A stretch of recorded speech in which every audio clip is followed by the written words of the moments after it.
اعوذ باللہ من الشیطان الرجیم بسم اللہ الرحمن الرحیم الرحمن الرحیم مالک یوم الدین ایاک نعبد و ایاک نستعین۔ الرحمن الرحیم، رحمان اور رحیم اللہ تعالیٰ کے دو صفاتی نام ہیں۔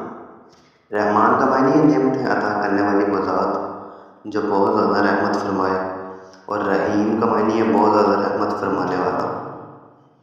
حقیقی طور پر نعمت عطا فرمانے والی ذات اللہ تعالیٰ کی ہی ذات ہے، اور وہی تنہا ذات ہے جو اپنی رحمت کا بدلہ طلب نہیں فرماتی۔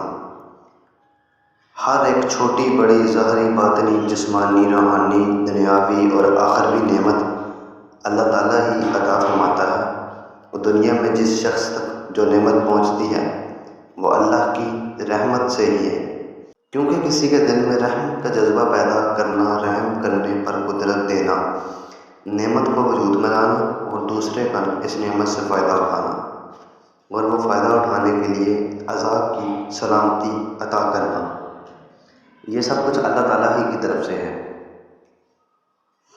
اور اللہ تعالیٰ کی اتنی وسیع رحمت کو دیکھ کر گناہوں کے لیے بے باک نہیں ہونا چاہیے۔ ابو عبداللہ محمد بن احمد قرطبی رحمۃ اللہ تعالیٰ علیہ فرماتے ہیں، اللہ تعالیٰ نے رب العالمین کے بعد اپنے دو اوصاف رحمان اور رحیم بیان فرمائے۔ اس کی وجہ یہ ہے کہ اللہ تعالیٰ نے فرمایا کہ وہ رب العالمین ہے، تو اس سے سننے اور پڑھنے والے کے دل میں اللہ تعالیٰ کی عظمت کی وجہ سے اس کا خوف پیدا ہوا، تو اللہ تعالیٰ نے ساتھ ہی اپنے دو اوصاف رحمان اور رحیم ذکر کر دیے گئے۔ اس کے ضمن میں اللہ تعالیٰ کی اطاعت کرنے کی ترغیب ہے۔ یوں ترغیب اور ترغیب دونوں کا بیان ہو گیا تاکہ بندہ اللہ تعالیٰ کی اطاعت کرنے کی طرف اچھی طرح راغب ہو اور اس کی نافرمانی کرنے سے رکنے کی خوب کوشش کرے۔ قرآن مجید میں ہے سورۃ الحجر آیت نمبر 49 اور 50، میرے بندوں کو خبر کر دو کہ بے شک میں ہی بخشنے والا مہربان ہوں، اور بے شک میرا ہی عذاب دردناک عذاب ہے۔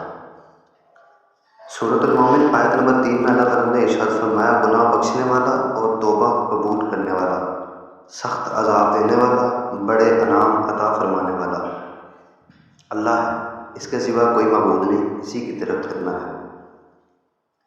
حضرت ابو ہریرہ رضی اللہ تعالیٰ عنہ سے روایت ہے، رسول اللہ صلی اللہ علیہ وسلم نے ارشاد فرمایا، اگر مومن جان لیتا کہ اللہ تعالیٰ کے پاس کتنا عذاب ہے تو کوئی بھی اس کی جنت کی امید نہ رکھتا، اور اگر کافر جان لیتا کہ اللہ تعالیٰ کے پاس کتنی رحمت ہے تو اس کی جنت سے کوئی نا امید نہ ہوتا۔ لہذا ہر مسلمان کو چاہیے کہ وہ امید اور خوف کے درمیان رہے، اور اللہ کی رحمت کی وسعت دیکھ کر گناہوں پر بے باک نہ ہو، اور نہ ہی اللہ تعالیٰ کے عذاب کی شدت دیکھ کر اس کی رحمت سے مایوس ہو۔ اللہ تعالیٰ کے علاوہ کسی اور کو رحمان کہنا جائز نہیں ہے، لہذا رحیم کہا جا سکتا ہے۔ قرآن مجید میں اللہ تعالیٰ نے اپنے حبیب صلی اللہ علیہ وآلہ وسلم کو بھی رحیم فرمایا۔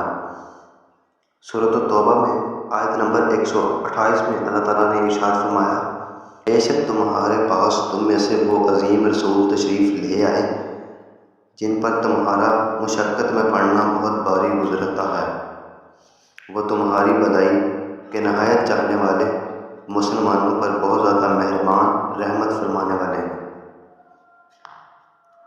مالکی یوم الدین، جزا کے دن سے مراد قیامت کا دن ہے۔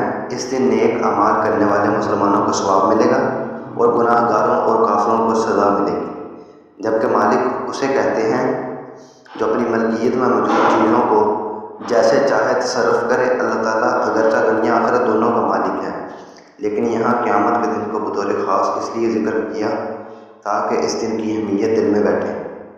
نیز دنیا کے مقابلے میں آخرت میں اللہ تعالیٰ کے مالک ہونے کا ظہور زیادہ ہوگا، لیکن اس دن کسی کے پاس ظاہری سلطنت نہ ہوگی جو اللہ تعالیٰ نے دنیا میں لوگوں کو عطا فرمائی تھی۔ اس لیے خاص طور پر قیامت کے دن کی ملکیت کا ذکر کیا گیا ہے۔ ایاک نعبد و ایاک نستعین۔ اس سے پہلے آیات میں بیان ہوا ہے کہ ہر طرح کی حمد و ثنا کا حقیقی مستحق اللہ تعالیٰ ہے، جو کہ سب جہانوں کا پالنے والا، بہت مہربان اور رحم فرمانے والا ہے۔ اس آیت سے بندوں کو سکھایا جا رہا ہے کہ اللہ تعالیٰ کی بارگاہ میں اپنی بندگی اظہار یوں کرو کہ اے اللہ عز و جل، ہم صرف تیری ہی عبادت کرتے ہیں، کیونکہ عبادت کا مستحق صرف تو ہی ہے، اور تیرے علاوہ اور کوئی اس لائق نہیں ہے کہ اس کی عبادت کی جائے، اور حقیقی مدد کرنے والا بھی تو ہی ہے۔ تیری مرضی اور اجازت کے بغیر کوئی کسی قسم کی ظاہری، باطنی، جسمانی، روحانی، چھوٹی بڑی کوئی مدد نہیں کر سکتا۔ ہر مسلمان کو چاہیے کہ وہ اللہ تعالیٰ کی بارگاہ میں کسی کا وسیلہ پیش کر کے اپنی حاجات کے لیے دعا کیا کرے، تاکہ اس وسیلے کے صدقے دعا جلد مقبول ہو جائے۔ اور اللہ تعالیٰ کی بارگاہ میں وسیلہ پیش کرنا قرآن و حدیث سے ثابت ہے۔ سورۃ المائدہ آیت نمبر 35 میں اللہ تعالیٰ نے ارشاد فرمایا، اے ایمان والو، اللہ سے ڈرو اور اس کی طرف وسیلہ ڈھونڈو۔ ابن ماجہ میں ہے کہ ایک نابینا صحابی رسول صلی اللہ علیہ وسلم کی بارگاہ میں حاضر ہو کر دعا کے لیے طالب ہوئے۔ آپ صلی اللہ علیہ وسلم نے انہیں اس طرح دعا مانگنے کا حکم دیا۔ حدیث کا ترجمہ ہے کہ اے اللہ عز و جل، میں تجھ سے سوال کرتا ہوں اور تیری طرف نبی رحمت حضرت محمد صلی اللہ علیہ وسلم کے ساتھ متوجہ ہوتا ہوں۔ اے محمد صلی اللہ علیہ وسلم، میں نے آپ کے وسیلے سے اپنے رب عز و جل کی طرف اپنی اس حاجت میں توجہ کی تاکہ میری حاجت پوری کر دی جائے۔ اے اللہ عز و جل، بس تو میرے لیے حضور کی شفاعت قبول فرما۔ اللہ تعالیٰ کی عطا سے بندوں کا مدد کرنا اللہ تعالیٰ کی مدد کرنا ہوتا ہے۔ یاد رہے کہ اللہ تعالیٰ اپنے بندوں کو دوسروں کی مدد کرنے کا اختیار دیتا ہے، اور اس اختیار کی بنا پر ان بندوں کا مدد کرنا اللہ تعالیٰ ہی کو مدد کرنا ہوتا ہے۔ جیسے غزوہ بدر میں فرشتوں نے آ کر صحابہ کرام کی مدد کی۔ اللہ تعالیٰ نے ارشاد فرمایا سورۃ آل عمران آیت نمبر 123 میں اللہ تعالیٰ نے ارشاد فرمایا، اور بے شک اللہ نے بدر میں تمہاری مدد کی جب تم بالکل بے سر و سامان تھے۔ یہاں فرشتوں کی مدد کو اللہ تعالیٰ کی مدد کہا گیا۔ اس کی وجہ یہی ہے کہ فرشتوں کو مدد کرنے کا اختیار اللہ تعالیٰ کے دینے سے ہے، تو حقیقتاً یہ اللہ تعالیٰ ہی کی مدد ہوئی۔